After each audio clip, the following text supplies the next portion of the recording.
Morning student, Bhagwati शिक्षा प्रशिक्षण की ऑनलाइन क्लासेस में आपका स्वागत है और अपन क्लास चल रही है। तो कल हमने जो पढ़ा था, सेमिनार के पहले हमने दल शिक्षण, पैनल, सम्मेलन, ये सारी चीज पढ़ ली है। और जो आज का हमारा टॉपिक है वो है कार्यशाला यानी वर्कशॉप यानी कार्यशाला। अब आप सोचोगे कार्यशाला क्या होती है, तो ये कार्यशाला का एक प्रविधि है किसकी, अपनी समस्याओं को, प्रकरण को समझने की, ये सब समझने की एक कार्यशाला, एक प्रविधि है। अब ये प्रविधि कैसी है, इस चीज को हम समझ लेते हैं कि कार्यशाला क्या होती है। तो कहते हैं ये वह विधि है जिसमें अध्यापक और छात्र मिलकर क्या करते हैं, इसमें अध्यापक और छात्र मिलकर विषय की समस्याओं पर और कोई प्रकरण पर क्या करते हैं और कठिनाइयों का चयन करते हैं तथा प्रत्येक छात्र को उसकी रुचि का क्षेत्र प्रदान किया जाता है। तत्पश्चात सामूहिक चर्चा होती है तथा अंत में निर्धारित कार्य का मूल्यांकन किया जाता है। तो इसका उत्तरदायित्व क्या है कि बच्चों में अनुशासन की भावना और मतलब इसलिए कठिनाई समस्याओं को चुना जाता है अध्यापक और छात्र में, यानी कार्यशाला। अब चुन लेते हैं, ग्रुप बना दिए जाते हैं कि हाँ वर्कशॉप होगी, 7 का ग्रुप, 8 का ग्रुप, ऐसे बच्चों को डिवाइड कर दिया जाता है। और समस्या ऐसी होती है तो छात्र और शिक्षक दोनों मिलकर इसमें समस्या का चयन करते हैं कि क्या समस्या है, क्या कठिनाई है। फिर उसके बाद वर्कशॉप आयोजित की जाती है। तो वर्कशॉप मतलब जहाँ पर कोई समस्या, कठिनाई पर कार्य किया जाए, यानी विद्यार्थियों और अध्यापकों के दोनों के द्वारा मिलकर। और एक चीज और वर्कशॉप की काम आती है कि जो सेवारत अपने अध्यापक हैं उनको, जैसे कि कभी भी कई प्रणालियां बदल दी जाती हैं, जैसे प्रश्न पत्र बनाने की प्रक्रिया हो या कक्षा संबंधी कोई वो समस्या हो, ये सारी चीज सेवा शिक्षकों को अनुदेशन देने के लिए, सिखाने के लिए भी वर्कशॉप की जाती है।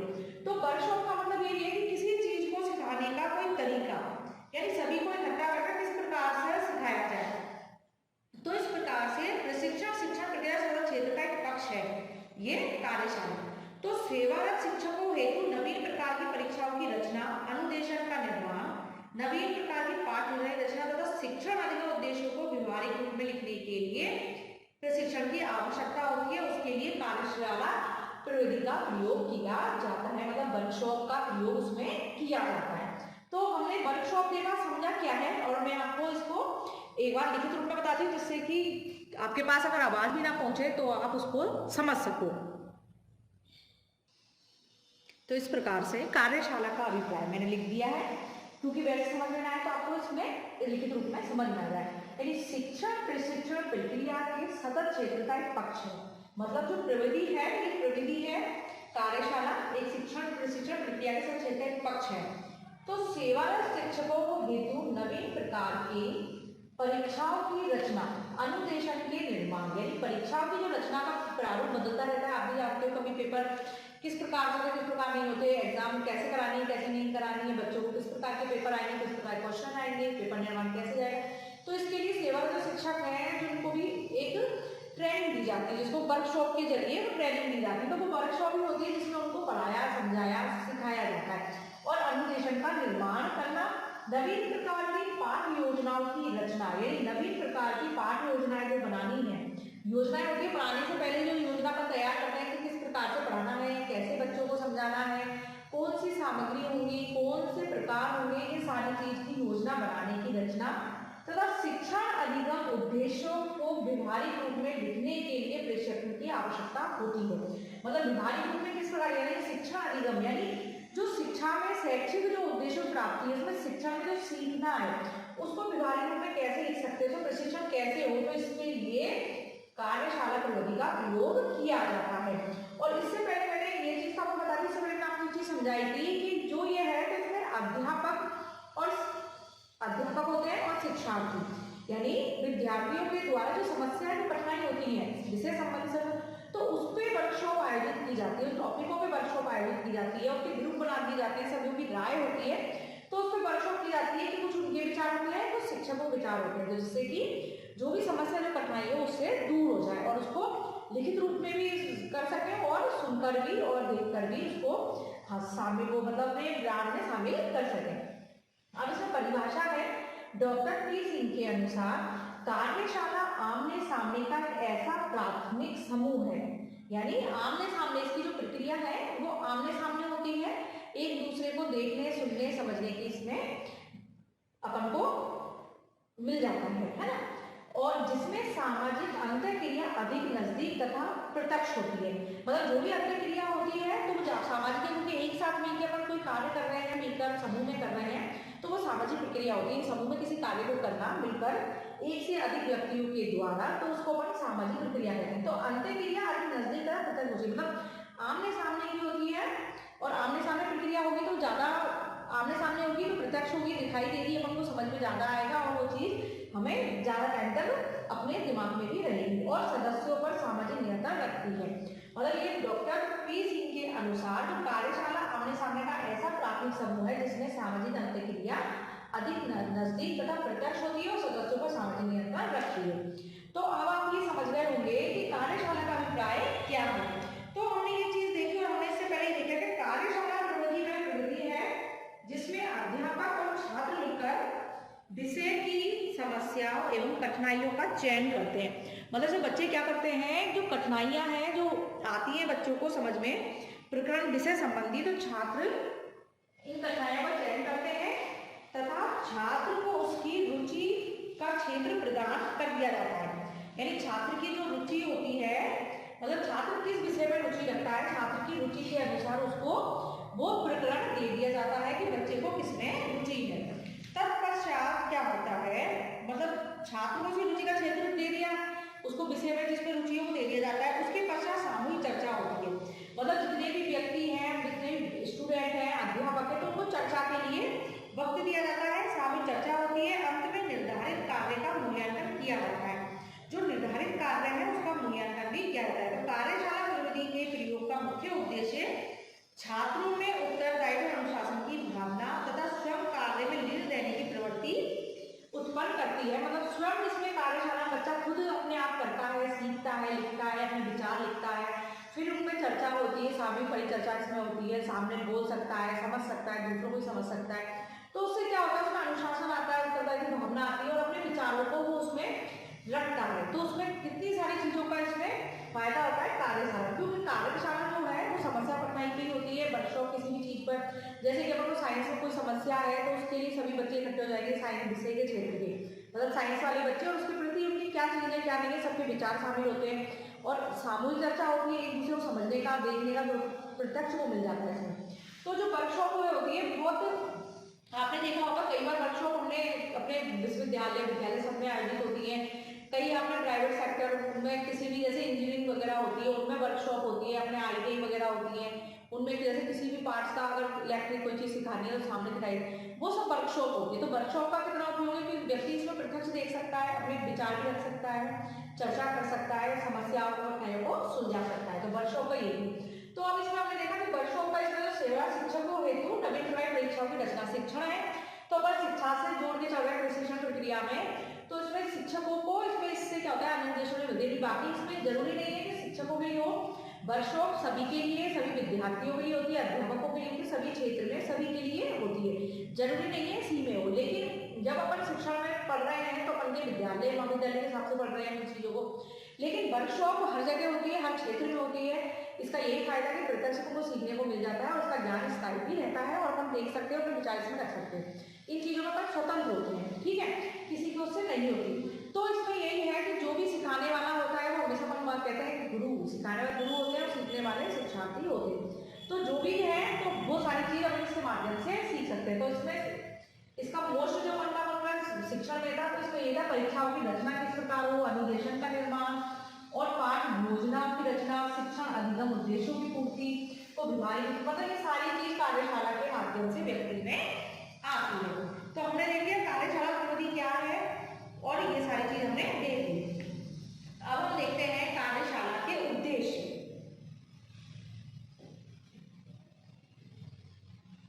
अब उद्देश्य देखते हैं कि इसके उद्देश्य क्या क्या है कार्यशाला के, क्योंकि उद्देश्य के बाद हम इसकी कार्यपद या फिर इसके तरह संरचना देख लेंगे कि इसकी वर्कशॉप की स्टेप्स क्या है, ये सारी चीज हमें इसमें देखेंगे। आज हम देख रहे हैं कार्यशाला के उद्देश्य।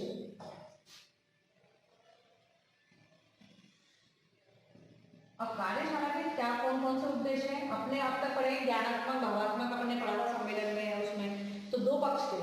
अब वर्कशॉप में कौन कौन से उद्देश्य हैं और कौन से उद्देश्यों की पूर्ति की जाती है, तो इसके दो उद्देश्य होते हैं, एक तो ज्ञानात्मक, दूसरा क्रियात्मक। इसके दो उद्देश्य हैं, पहला है ज्ञानात्मक,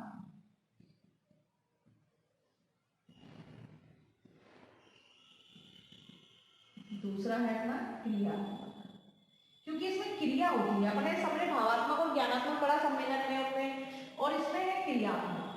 क्योंकि जो वर्कशॉप है विद्यार्थी श्रम करता है और श्रम सीखता है, तो इसके दो उद्देश्य हैं, ज्ञानात्मक और क्रियात्मक। क्योंकि ज्ञानात्मक तो हर उसमें है और उसमें है क्रियात्मक। तो हम इनसे देखेंगे उद्देश्य ज्ञानात्मक के कौन कौन से हैं। इसके अंदर देखते हैं कि इसके उद्देश्य कौन कौन से हैं ज्ञानात्मक उद्देश्य के। पहले उद्देश्य दो हो गए, ज्ञानात्मक और क्रियात्मक। तो इसमें है शिक्षण व्यवसाय संबंधी समस्याओं का समाधान ढूंढ निकालना। शिक्षण संबंधी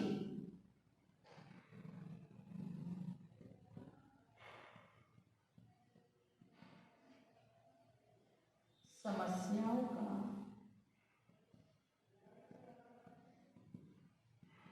समाधान ढूंढ निकालना।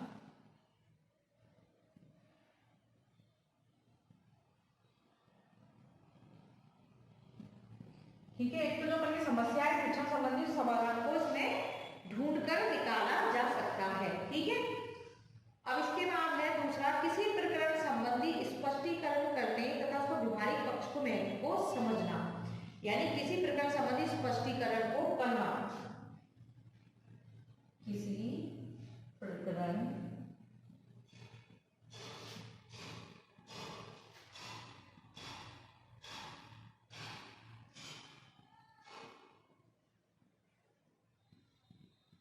करना, यानी जो भी प्रकरण संबंधी है उसका स्पष्टीकरण कैसे हो, यानी प्रकरण से संबंधित प्रकरण को समझना आना है, संबंधित स्पष्टीकरण करने का तथा इसको व्यवहारिक पक्ष के महत्व को समझना तथा उसके व्यवहारिक पक्ष को समझना। तो यानी इसका ज्ञानात्मक उद्देश्य में यही है कि अपने ज्ञान को किस प्रकार बढ़ाया जाए, ज्ञान में शामिल करना है। तो ज्ञान में शामिल क्या समझ समाधान मिल जाए, व्यवहारिक पक्ष में लिखना हो, स्पष्टीकरण करना, प्रकरण समझ हो जाए, तो ये सारी चीज का इसमें महत्व है, यानी पक्ष के महत्व को समझना।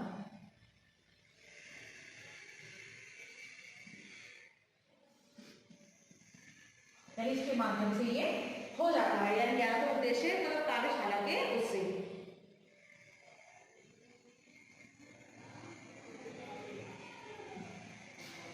शिक्षा एवं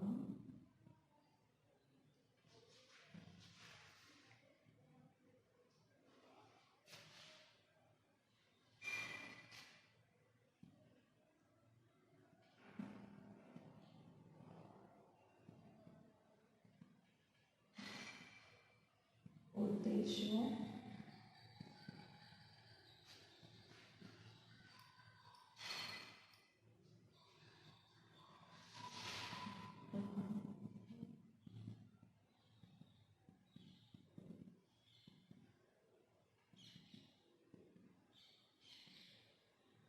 सामूहिक, यानी शिक्षा एवं व्यवसाय संबंधी उद्देश्य तथा विधियों का सामूहिक रूप में निर्धारण करना। सामूहिक रूप में निर्धारण करना। तो अब ये ज्ञानात्मक उद्देश्य हो गए, मतलब शिक्षा संबंधी जो भी समस्याएं होती हैं उनको क्या करना है, उनका समाधान ढूंढ निकालना। किसके माध्यम से, ज्ञानात्मक कार्यशाला के माध्यम से शिक्षा संबंधी जो समस्या है और कठिनाइयां भी लिख सकते हो, तो कठिनाइयों का समाधान कार्यशाला के माध्यम से अपन ढूंढ सकते हैं और उसका समाधान निकाल सकते हैं। किस प्रकार से, क्योंकि इसमें बहुत वर्कशॉप है, ग्रुप बनाए जाते हैं और शिक्षक भी होते हैं, समस्या समाधान होते हैं, सभी के अपने अपने जो पक्ष होते हैं वो लिखते हैं और वो बताते हैं कि ऐसे समाधान मिल सकता है। तो बहुत सारे एग्जाम लेंगे, कहीं ना कहीं उसका समाधान जरूर निकल आता है।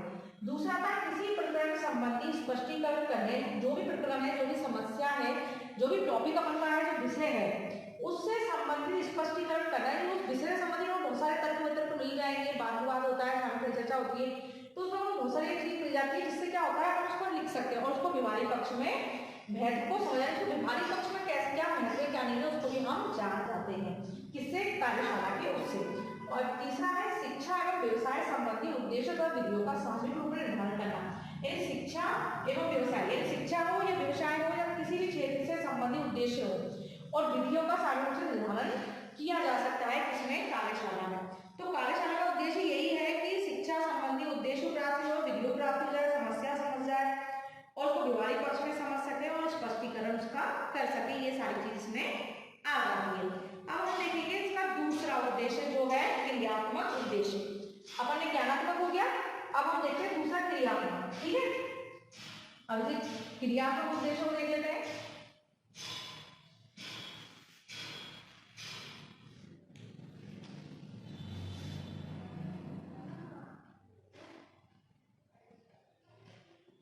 उद्देश्य,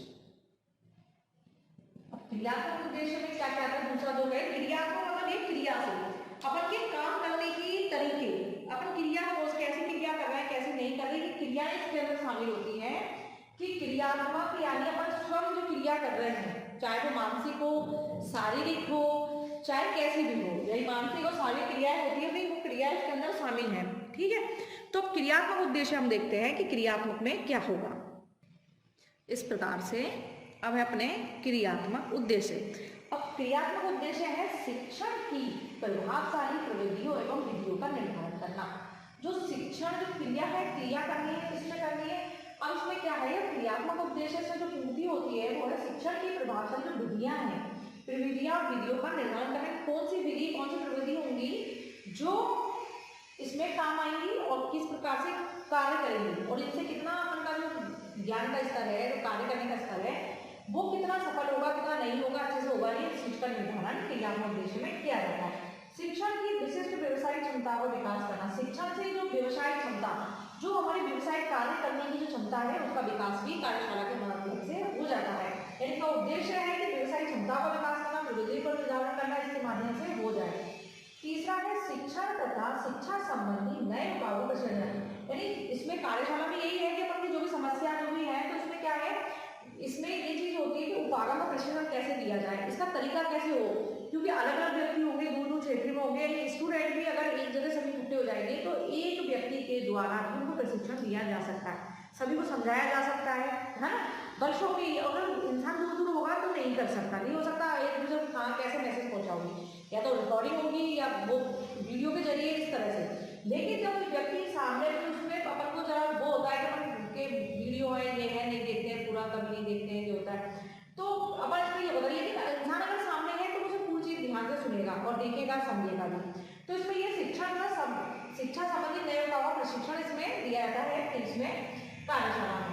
चौथा है व्यक्तिगत रूप में भाग लेने पर कार्य करने की योग्यता का विकास के साथ व्यक्ति खुद इसमें आगे से भाग लेता है, खुद आता है और कार्य करने की योग्यता का विकास भी इसमें होता है। तो अपने उद्देश्य देखिए इसके ज्ञानात्मक और क्रियात्मक। अब इसमें क्या था, हमने कार्यशाला जो देखा, कार्यशाला में यही है कि वर्कशॉप का मतलब यह है कि किसी भी विषय किसी प्रकरण और कठिनाई समस्या पे ही होगी, तो ये हो रही है तो इसमें जरूरी इसके तरीके कई अलग अलग तरीके हो सकते हैं कि हर क्षेत्र का तरीका अपना होता है। कई बार क्या होता है ना, वर्कशॉप करते हैं तो एक ग्रुप में मतलब टॉपिक वाइज ग्रुप बांट दिए जाते हैं स्टूडेंटों में, तो स्टूडेंट ज्यादा होते हैं लेकिन उनके कैसे क्या होगा, तो ग्रुप में बांट देते तो एक ग्रुप का डिस्कशन एक उसमें आ जाता है, यानी वो उसको लिख देते हैं लिखित रूप में या मौखिक रूप में, एक व्यक्ति उसको कर देता है। तो उससे क्या होता है, ग्रुप में चाहे 10 का ग्रुप हो 12 का हो तो उनकी राय एक होगी, सब एक पक्ष में होंगे तो एक पूरा डिस्कशन निकल जाएगा। लेकिन अगर उसी चीज को पूरे बच्चे बैठे हैं और अगर किसी विशेषज्ञ के द्वारा कार्यशाला आयोजित की जा रही है, कोई विशेषज्ञ कर रहा है उसमें, तो विशेषज्ञ क्या करेगा, समस्याओं को सभी बच्चों की जो समस्या है उसको देखेगा, कौन सी समस्या कौन सी नहीं है, तो उनको डिटेल पे अपने राय दे देगा। कई विशेषज्ञों के मध्य भी हो सकती है ये, कई शिक्षक का अध्यापकों के मध्य हो सकती है और कई अपने स्टूडेंट कार्यशाला में रहते हैं उनके मध्य हो सकती है। लेकिन उसमें यही है, सबसे बड़ा फायदा ये है कि इससे कार्यशाला में ये कि व्यक्ति खुद सीखता है, खुद देखकर सीखता है, करके सीखता है, अपने पक्ष में रखता है, वो चीजों में कर सकता है। तो वर्कशॉप में यही फायदा है कि ज्ञानात्मक और क्रियात्मक दोनों उद्देश्यों की इसमें पूर्ति होती है, यानी कार्यशाला प्रविधि का प्रयोग क्रियात्मक पक्ष के विकास के लिए किया जाता है। किसके लिए, क्रियात्मक पक्ष के विकास के लिए इस प्रविधि का विकास जाता है कि जिससे कि विद्यार्थी स्वयं क्रिया करके स्वयं अपने विचार रखकर इसको कर सके और अपने विचार से कैसे कैसे नहीं है, कौन सी विधि विरोधी का प्रयोग है, जो विषयवादी प्रकरण है, जो समस्या है उनको सुलझाना, खुद का दिमाग अपना ज्ञान लगा कर ही उस कार्य को करता है। इसलिए इसमें दोनों उद्देश्यों की पूर्ति हो जाती है, क्योंकि जो ज्ञानात्मक उद्देश्य है उसमें क्या होता है, हमने इसमें देखा था कि शिक्षण व्यवसाय संबंधी समस्याओं का समाधान इसमें निकल आता है। कैसे भी निकलेगा, क्योंकि सारे विचार हैं वो है, तो इसमें विचार निकल आता है और वो अपनी समस्याओं को स्पष्ट भी कर सकता है, अपने व्यवहारिक पक्ष में रख सकता है, आगे के जीवन में उसका उपयोग भी वो कर सकता है। तो इस प्रकार से इसके दोनों उद्देश्य हुए और हम वो सारी चीजें हुई। और उद्देश्य विधि व्यवसाय के मतलब अपना व्यवसाय का क्षेत्र कैसे बढ़ाए कैसे नहीं बढ़ाए, कि शिक्षण की विशेष व्यवसायिक क्षमता का विकास करना। जो व्यवसायिक क्षमता है जो कार्य करने की क्षमता है, क्योंकि इसमें क्रियात्मक पक्ष को ज्यादा महत्व दिया जाता है कार्यशाला में, कि इसमें विद्यार्थी शिक्षक अध्यापक जो भी होते हैं जो अपनी क्रिया उनकी होती है, इसमें उनकी सोच होती है, उनका व्यवहारिक पक्ष होता है कि वो क्या है क्या नहीं है। तो इस व्यक्ति को भाग लेने का कार्य करने की योग्यता का विकास हो जाता है। तो इस प्रकार से हमने इसमें देखा कि कार्यशाला क्या है, हमने चीज समझ ली कि कार्यशाला क्या होती है। कार्यशाला में शिक्षक अध्यापक दोनों मिलकर इसमें कार्य करते हैं और उसको अपन कार्य गोष्ठी भी कह सकते हैं कि कार्य करने की कोई जगह, कोई अपन वर्कशॉप, हर जगह आपने देखा होगा कि वर्कशॉप का एक अलग से रूम बना होता है, कक्ष बना होता है। तो इसमें यही होता है कि जहाँ पे अपने विचारों को रख सकते हैं, यानी व्यक्ति अपनी अभिव्यक्ति दे सकता है। अभिव्यक्ति विधि भी इसको कहा जाता है कि एक सुव्यवस्थित और व्यवहारिक स्वरूप है और स्वयं अध्ययन भी प्रवृत्ति भी इसमें आती है, अंतर्दृष्टि का विकास भी इसमें हो जाता है और आत्मनिर्देशन का विकास होता है। सारी चीज कार्यशाला के उसमें आ जाती है और कार्यशाला जो है इसमें शिक्षक छात्र मिलकर अपना कार्य करते हैं। तो ये जो अपन की जो कार्यशाला या इसको कार्यगोष्ठी कह सकते हैं, तो ये विधि है जिसमें छात्र मिलकर समस्याओं का चयन कर सकते हैं। और ये भावना ऐसी है कि व्यक्ति इसमें स्वयं लीन होकर कार्य करता है कार्यशाला में और अच्छे से अच्छा प्रदर्शन करने की कोशिश करता है इसमें वर्कशॉप में। यानी वर्कशॉप का मतलब है कार्य करने की कौन सी जगह उसमें कार्य हो जिसमें हमारी समस्याओं को सुलझाया जा सके। तो हम इतना जानेंगे कि वर्कशॉप क्या है, कार्यशाला क्या है, इसे समझ होंगे। कार्यशाला के नाम से ही हो रहा है कि जहाँ कार्यशाला जहाँ पे कार्य किया जाता हो ऐसी शाला, यानी पाठशाला बोलते हैं, पाठशाला जो बोलते हैं जहाँ पढ़ने जाते हैं या ज्ञान की प्राप्ति होती है वो पाठशाला। कार्यशाला जब कार्य करते हैं और खुद का हुनर आता है, खुद श्रम करते हैं, श्रम अपनी सोच से करते हैं, तो वो ही कार्यशाला। इसमें यह है कि कार्यशाला में है वहाँ एक दूसरे के मतों को सुन सकते हैं, अपन आत्मविभक्ति कर सकते हैं, आत्मनिर्देशन मिलता है, स्वतंत्र अध्ययन की प्रवृत्ति भी आ जाती है। तो ये सारी चीज का हमें फायदा कैसे हो जाता है कार्यशाला से, तो काफी अच्छी चीज है। और ये अपन की जो नवाचार की तकनीकी है, तकनीकी नवाचार है, ये नवाचार शामिल करना ही, पहले ये सारी चीज नहीं होती थी, विद्यार्थी को पूर्ण स्वतंत्रता नहीं थी कि स्वतंत्र होकर वो अपने विचारों को भी नहीं रख सकते थे विद्यार्थी पहले। लेकिन अब जो नवाचार आए हैं तो उसमें विद्यार्थी स्वतंत्र अपने विचारों को रख सकते हैं, वो अपने नए विचारों से दूसरे के विचारों को शामिल कर सकते हैं, अपने कुछ भी कर सकते हैं, यानी पूर्ण रूप से बच्चा अब स्वतंत्र हो चुका है। तो इस प्रकार से कार्यशाला इसलिए अपन अब जो आगे कार्यशाला का अर्थ देखा हमने, परिभाषा देखी, और जो परिभाषा देखी थी इस परिभाषा में भी ये कहा था कि डॉक्टर पी सिंह ने कि सामाजिक अंतर्क्रिया अधिक नजदीक और प्रत्यक्ष होती है। किसमें? इसमें, यानी कार्यशाला आमने सामने का ऐसा प्राथमिक समूह है जिसमें सामाजिक अंतर्क्रिया अधिक नजदीक और प्रत्यक्ष होती है और सदस्यों पर भी सामाजिक नियंत्रण रखती, जो भी सदस्य होते हैं उनका सामाजिक नियंत्रण होता है। यानी उधर के बच्चों का जो ग्रुप है, शिक्षक है, उनका नियंत्रण खुद होता है कि खुद वो कार्यशाला खुद आयोजित करते हैं, वो किसी न किसी समस्या उस पर। तो इस प्रकार से अब अपन जो आगे इसमें टॉपिक देखेंगे, कार्यशाला देखा है, परिभाषा देखी, अब इसके स्टेप्स कौन से हैं कि कैसे कार्यशाला गठित की जाती है, इसको कैसे प्रक्रिया को सक्सेस रूपरेखा दी जाती है, कैसे किया जाता है, ये सारी चीजों का अध्ययन हम कल करेंगे। इसकी कार्य पद्धति इसके अपन कल देखेंगे, यानी स्टेप बाय स्टेप की विशेषताएं, सीमाएं, ये सारी चीजों का अध्ययन करेंगे कि मतलब इसको किस प्रकार से किया जाता है, कैसे नहीं किया जाता, वर्कशॉप कैसे आयोजित की जाए, उसमें कितने सदस्य होंगे, कितने नहीं होंगे, किस प्रकार से आयोजित होगी, इसका तरीका क्या होगा, इसकी रूपरेखा क्या होगी, ये सारी चीजों का अध्ययन हम अब कल देखेंगे। तो हमने देखा कार्यशाला की चीज तो समझ रहे होंगे कि क्या प्रक्रिया है, कार्यशाला होती क्या है, वैसे इसके नाम से ही सिद्ध हो जाता है कि कार्यशाला क्या होती है। इसी के साथ में आज का अपना वीडियो यही खत्म होता है। धन्यवाद। और अपन इतने सारे टॉपिक्स क्लियर कर चुके हैं, सारे टॉपिक्स में काफी चीजें सेम है, क्योंकि जो भी अपन ने पहले परिचर्चा पढ़ा, दल शिक्षण पढ़ा और सम्मेलन पढ़ा है इसमें, और वर्कशॉप देख ही रहे हैं, अपने सेमिनार देखा, तो ये सारी चीज़ किस पे थी, कोई ना कोई प्रकरण था, कोई ना कोई समस्या थी जिनका तरीका था कि किस प्रकार करें। और ये सारी चीज़ें अपन के विश्वविद्यालय अनुदान आयोग, राष्ट्रीय शिक्षा इसके द्वारा आयोजित की जाती है कि हर विद्यालय महाविद्यालय में ये सारी चीज़ होनी चाहिए, सेमिनार गठित होने चाहिए, हर साल के सेमिनार हो, वर्कशॉप आयोजित की जाए किसी न किसी समस्या पर। तो वर्कशॉप तो ऐसी चीज़ है जिसको अपन अगर बड़े स्तर पर नहीं कर सकते तो महाविद्यालय स्तर पर भी या क्लासरूम में भी वर्कशॉप की जा सकती है, बच्चों में करवा सकते हैं। कोई भी टॉपिक दे दिया जाए, कोई समस्या दे दी जाए तो बच्चे अपना ग्रुप डिस्कशन करें और हो जाए। तो वर्कशॉप ऐसी चीज़ इसको आराम से किया जा सकता है। इसी के साथ में अगर हमारा टॉपिक यही खत्म होता है। धन्यवाद।